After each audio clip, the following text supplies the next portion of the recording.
जय महादेव। स्वामी विवेकानंद की जन्म जयंती पर उनके चरणों में कोटि कोटि वंदन। दोस्तों, हमारे भारत देश में, हमारी मातृभूमि पर ऐसे ऐसे कई युग पुरुष हुए हैं जिनके ऋण हम आज भी अदा नहीं कर पाए। उसमें से एक है स्वामी विवेकानंद। स्वामी विवेकानंद का जन्म तो 1863 में हुआ था और उनकी मृत्यु भी 1902 में हो गई, यानी कि 39 साल की जीवन गाथा में उन्हें हमें बहुत कुछ दिया है। आज भी हम उन्हें अपना आदर्श मानते हैं और उनके बताए रास्ते पर हम चलना चाहते हैं। अगर स्वामी विवेकानंद के किस्से हम कहना चाहे तो अनेक है। कई जो ऐसे पुरुष पहले हुए हैं जिन्होंने कहीं देश में जाकर उनकी मातृभाषा में प्रवचन किया है। आज तक ऐसा कोई पुरुष जन्मा नहीं। लेकिन स्वामी विवेकानंद की जो महत्वाकांक्षी बातें हैं उनमें से मैं आपको आज 5 बातें बताना चाहता हूँ।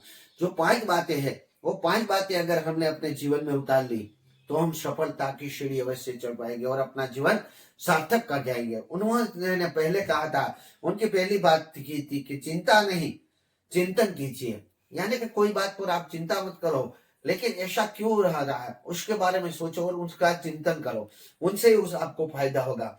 दूसरी बात उन्होंने कही थी कि एक समय में एक ही काम कीजिए और उस काम में अपना इतना दिल लगा दीजिए, अपना आत्मा उसमें लगा दीजिए कि आपका लक्ष्य ही दिखे और कुछ न दिखे, तो आपको सफलता अवश्य मिलेगी।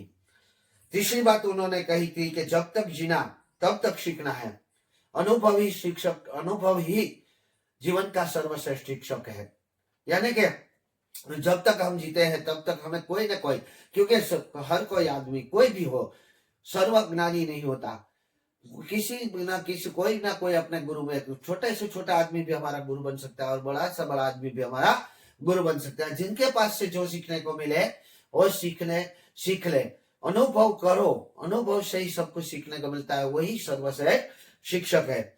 और चौथी बात जो उन्होंने कही थी, आज प्रचलित है, सबसे ज्यादा प्रचलित है और आज के युवा वर्ग को ये अपनानी ही चाहिए।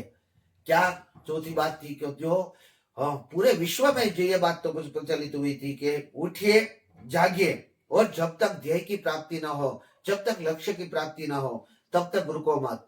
अपने ध्येय को टारगेट बनाओ और उसी रास्ते पर चलो। जब तक उसकी प्राप्ति ना हो जाए तब तक थको मत और रुको मत। अपना ध्यान दूसरी ओर मत भटकाओ, अपना ध्येय को मत छोड़ो। अगर ये बात हमने अपने जीवन में उतार ली तो हमें प्रगति से कोई नहीं रख सकता। और उसकी 5वीं बात थी कि संघर्ष जितना कठिन होगा सफलता उतनी ही अच्छी होगी। जब तक हम संघर्ष नहीं करेंगे जीवन में कामयाबी को प्राप्त नहीं करेंगे। अगर संघर्ष से डर गए तो हम कामयाबी कभी हासिल नहीं कर सकते। इसलिए इन 5 बातों को आप अपने जीवन में उतार देना। और लास्ट में मैं आपको एक बात बताना चाहता हूँ जो मेरी अपनी सोची हुई है कि उनके प्रेरणादायक तो कई शब्द है, लेकिन उन्होंने जब उसका अपना आखिरी श्वास ली थी उसके पहले उसने कहा था कि मैं एक और नरेंद्र को, मैं एक विवेकानंद को देखना चाहता हूँ जो मेरे विवेकानंद को समझ पाए कि उसके विवेकानंद का जीवन क्या था। और जो ये युग पुरुष है आज की समय में अगर देखे तो हमें ये विवेकानंद नरेंद्र मोदी में दिखता है, मोदी जी में उनके लायक गुण है, उसका अंश हमें दिखता है। ये मेरी अपनी सोच है। लेकिन स्वामी विवेकानंद के जो शब्द थे, स्वामी विवेकानंद का जो कर्म था, अगर वो हमने अपने जीवन में उतार लिया तो हमें सफलता से कोई नहीं रोक पाएगा। आप सभी को भी स्वामी विवेकानंद की जन्म जयंती पर नमन के साथ में आग्रह करता हूँ कि हम स्वामी विवेकानंद के ये 5 विचार के साथ अन्य विचार भी अपने जीवन में उतारेंगे और सफलता की ओर दौड़ेंगे और हमारे भारत देश को गति की ओर ले जाएंगे। जय महादेव, जय श्री कृष्णा, जय हिंद, जय भारत।